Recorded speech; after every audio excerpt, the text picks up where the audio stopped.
While insane trade speculations continue to run wild, the Eagles are clearly about to do the funniest thing and throw a wrench into the local media's plan to ship off one of the Birds' best players.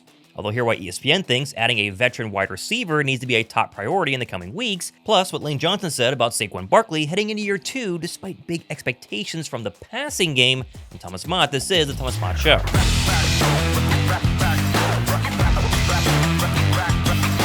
With Eagles training camp seemingly so far away and yet also right around the corner, Birds fans are desperate right now for any sort of news. So desperate, a new trade rumor took the city by storm this week, with everybody asking the question, would you trade Nolan Smith for TJ Watt? Mainly due to the fact that Adam Schefter dropped a pretty big update on Friday stating, quote, the Steelers and Watt aren't close on a new deal, and the former Defensive Player of the Year isn't too pleased with how negotiations have gone to this point. With another CBS reporter adding in, quote, here's what the disconnect is. This is what happened the last time around in these negotiations. TJ Watt was openly told, you're fortunate to be a Steeler, and his response was, you're fortunate to have me. And so TJ Watt, trade block, Philadelphia, we're always going to get some sort of crazy speculation, but Nolan Smith's name being thrown in this whole trade speculation is ridiculous, but I actually dug into where it came from, and you're not going to believe it. The whole idea of trading Nolan Smith for TJ Watt stems from a local Pittsburgh radio host going on WIP in Philadelphia and saying the following earlier this week. You know, the Eagles once upon a time traded Kiko Alonso for Shady McCoy. The Steelers now just traded Minka Fitzpatrick for Jalen Ramsey. I used to just live in a world where it's like, all right, maybe a first-round pick is all you get back, but maybe there would be players involved. Like, if the Eagles called up the Steelers and said, we want TJ Watt, we'll trade you Nolan Smith in a late-round pick, I think they'd make that trade. I really do. If something like that were ever put on the table, I think they would get younger because they could also sell it as, well, we get a player like this. We're not punting on the season with a 41-year-old Aaron Rodgers. I don't think that's very realistic or highly probable, but I think that would be the type of thing that would get Mike Tomlin's attention. Yeah, so a radio host at a sister station, WIP, is the one that started the rumors. And what even, sources told me, it was more like, I'd take Nolan Smith if Philly actually offered him, which is fine, it's speculation, but maybe the entire Philly media shouldn't then go run wild with this rumor. Of course, it was a few months prior where a sister station, WIP, in Boston floated the trade idea of A.J. Brown to the Patriots, people freaked out, and nothing ever happened. Now, of course, Philadelphia, they're not going to trade Nolan Smith. I feel confident in that. You especially feel confident in that. And also, if you look at Anthony DeBono's recent write-up on the PhillySpecialShow.com, where he compared Watt and Smith's numbers from 2024, Smith had a better sack rate, pressure rate, and win rate. And while sure, TJ Watt gets a lot more double teams, got to factor that in, but even if you remove all plays except pure pass rush reps, Smith still technically outperformed Watt in every single category. And while sure, TJ Watt right now, probably better than Nolan Smith, but what about 2 years from now, 3 years from now, 4 years from now? This is why rumors like this are absolutely crazy. And I know it's the offseason, and so speculation is going to run wild, but putting it all to bed, there's no actual reporting of this. Nolan Smith is not going anywhere. Honestly, the lone move Philadelphia should make between now and the start of training camp is actually inking one of their own and Reed Blankenship to a new contract extension, as the Birds safety is set to make just $1.4 million in base salary in 2025. And as Bleeding Green Nation pointed out earlier this week, he should probably command about 3 years and $45 million at around $15 million annually, which would be a steal as far as safeties go, but actually becomes a necessity now if Reed ends up having a solid 2025 season. As BGN noted, quote, think the Eagles would be wise to get this deal done with Blankenship as soon as possible. The NFL has shown a willingness to finally start paying safeties a bit more, and Blankenship could easily rocket himself into the $20 million a year annual range if he turns into a career year in 2025. Given Philadelphia's lack of proven safety talent behind him, building this room around Blankenship long-term makes a ton of sense. And I tend to agree. Safety is a question mark this offseason for every single young player in that group except Blankenship.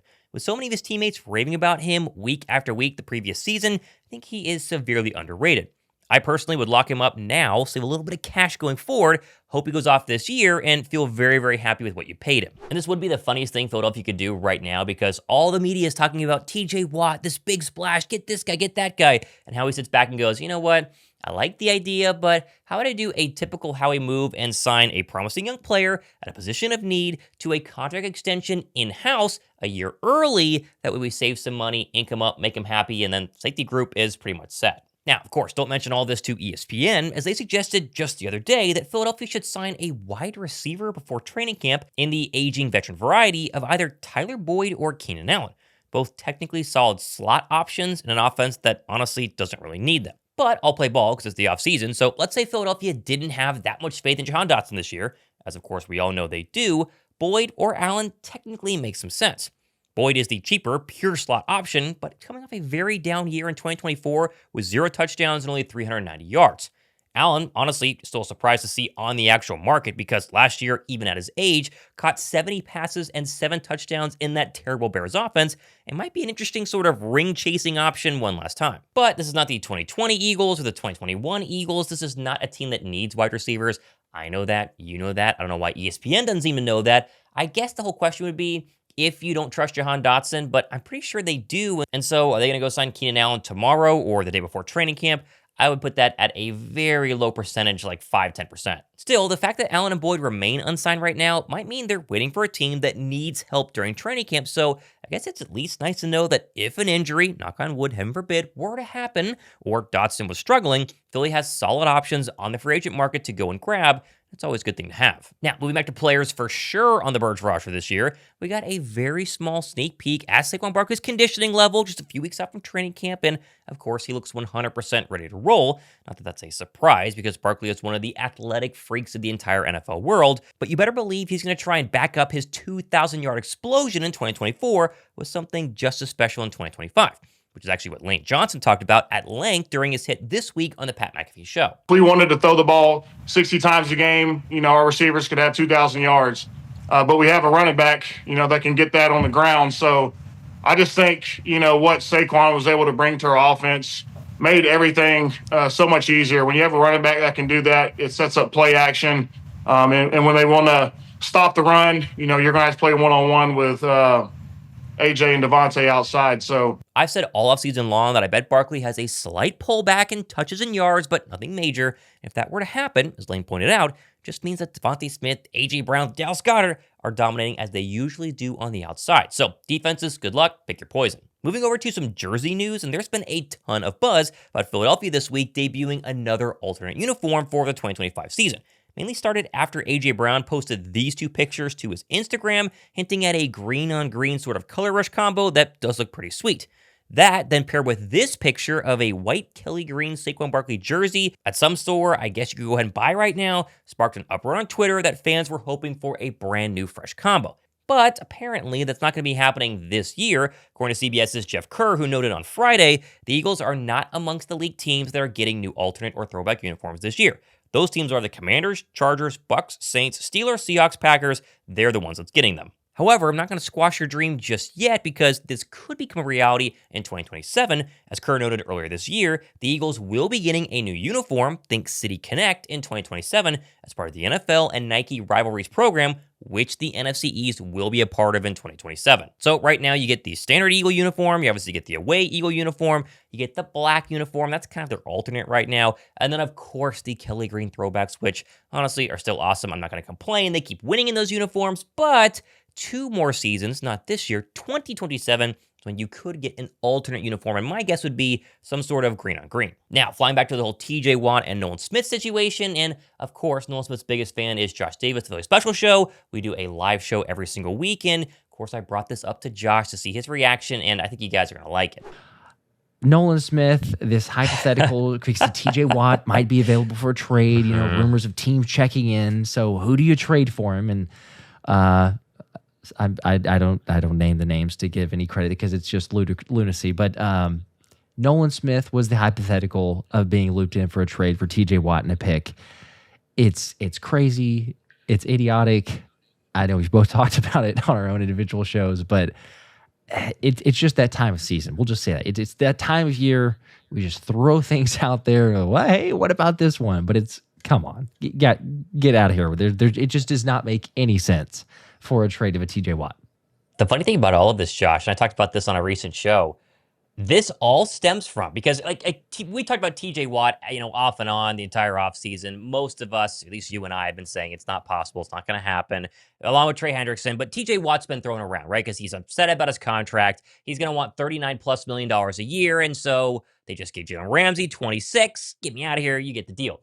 The whole Nolan Smith thing comes from WIP having on a Pittsburgh radio host who was explaining when asked about what would it take for TJ Watt to be traded. He said, well, I think they want to get younger. So I guess if Philadelphia offered us Nolan Smith in a late round draft pick, we give you TJ Watt. That's where it comes from. And then all the little blogs go, TJ Watt to Philadelphia, Nolan Smith, blah, blah, and then WIP ran with it yesterday or 2 days ago. And so it's not like it's being actually reported. It was a person connected, if you want to call a radio host, connected with a team, giving his, what would it take? Yeah, give me Nolan Smith, right? The reason this doesn't happen, Josh, is so simple. A, money, and B is age. We just talked about the Commanders are too old, and Philadelphia in 2023 also was too old.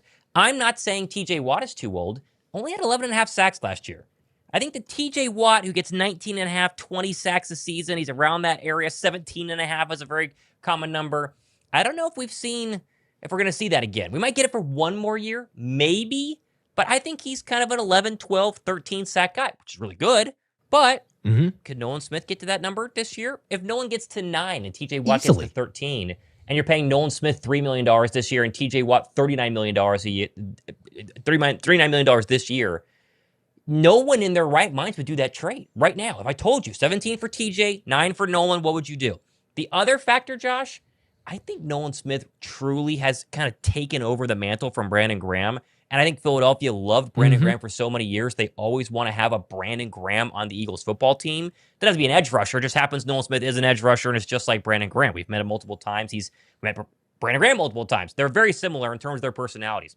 I don't think they trade him simply because of the locker room disruption that it would have, because he is now built heading into year 3, the rapport with his teammates, especially at the end of last year, and also a leadership standpoint that I think the young defense needs. Not to say TJ Watt couldn't come in and be a leader, but it's different when you're just this new guy traded over here and you were a leader for, years at a different place.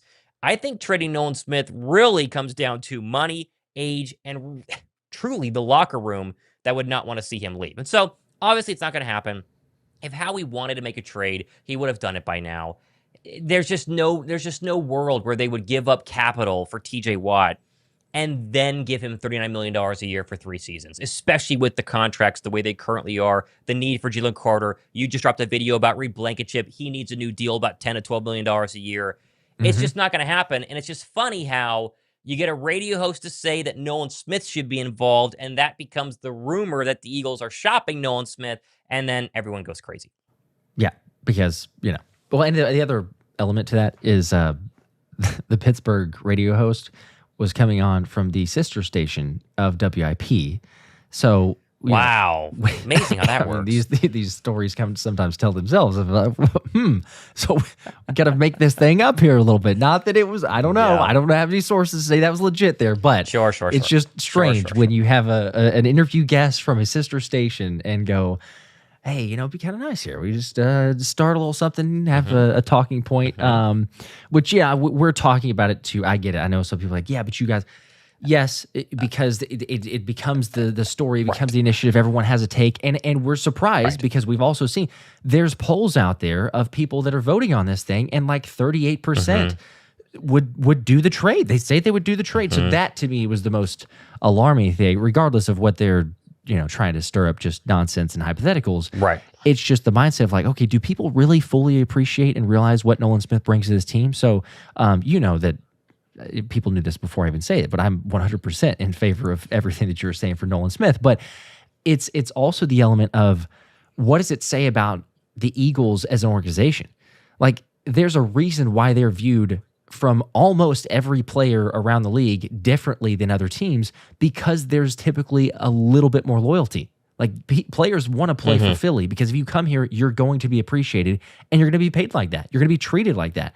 Howie Roseman won't just move on from a guy. Plus, really big fan of Nolan Smith. He is, and you hear that in the phone call that he had, as soon as you drafted him, all the other elements there. But if you go ahead and make that trade, not that Howie's opposed to making a big trade to be like, okay, hey, we go win a Super Bowl. Yes, he has those sights in there. But there's a lot of an element of, as you're saying, that it's the locker room vibes, the chemistry, bringing it internal, and what Nolan Smith has. I think it would not necessarily, like, it wouldn't ruin the locker room. That'd be overkill. But it would definitely shake up things to go, whoa, like, that was one of the foundational people. Like, that was one of the vocal leaders here. This is the guy that we were excited to build with, thinking maybe he's going to be here in Philly for a long time to come.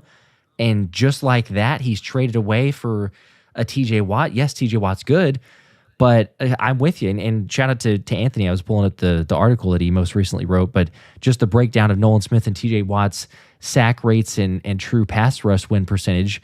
Granted, TJ Watt gets more of those double teams, but Nolan had a better sack rate. He had a better pressure rate. He had a better win rate, and those take out double teams and other instances like play actions and fewer pass rushes to deal with and things like that. So small sample size, a 1-year season, but Nolan Smith, there's a reason he set the franchise record for most sacks in a postseason. There's a reason everybody's hyped. There's a reason where even doubters or guys who are kind of like, I don't know, not so sure about Nolan Smith. Heck, Reuben Frank recently wrote an article thinking he legit could see Nolan Smith getting 12 to 14 sacks. And it wasn't too long ago where he's going like, I don't know what's happening with Nolan Smith. And that's a lot of people. Yeah. Sure. Yeah. But there's so much potential on top of the other chemistry elements that you mentioned. It does not make any sense at all. So the 38%, I get that it's the flashy move. I get that, last year, Saquon Barkley, but that's a signing. That's not a trade away, a crucial, that's not like, right. Hey, because in a similar instance, it would almost be as if, like, hey, Saquon Barkley is available. You want to trade away Devontae Smith? You want to trade away Smitty? We can get Saquon, right? But you got to trade away right. Smitty. Like that's right. I feel like a pretty fair comparison there. It's like, come on, get what? Why? Like that's another foundational piece. So you make the moves when it makes sense, and not giving away too much capital, which is why Howie's the best at what he does. IBH with a 10, we appreciate that. Says same old WIP. We got some emojis there, but BS. I think it's a bowl, and some crap. I think it's what that is. Yeah. They started. I lost the go. There we go. They started the AJ Brown trade crap with Sister Station in Boston. I remember that now. Yep. They must be dead in the ratings. They're looking for clicks. My advice to Eagles fans: don't click the. Yes, you're right. Don't click the.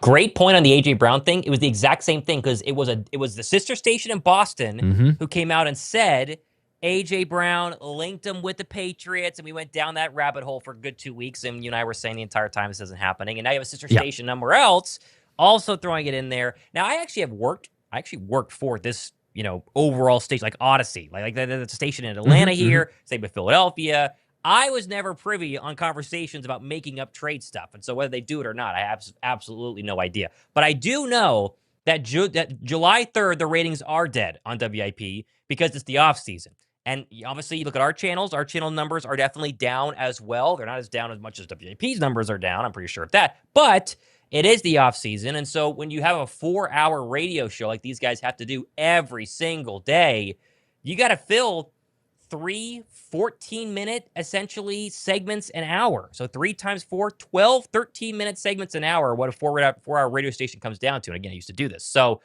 you can't talk baseball the entire 4 hours because, we're on game, 50, 60, whatever the number is, right? You're not even halfway through the MLB season, and you're talking MLS. Basketball's now over. They have to talk about the Philadelphia Eagles, and the only way you can do that right now in a long-form, non-YouTube-y way, like we do, because we do deep dives and stuff like that, is trade speculation. And so it makes sense, honestly. I mean, got to do what you got to do. Throw it out there. It's just the ones, like when it's relatively making sense, I don't mind it as much. But whenever it's the ones out there, like, get out of here. Come on. We're not trading away Nolan Smith.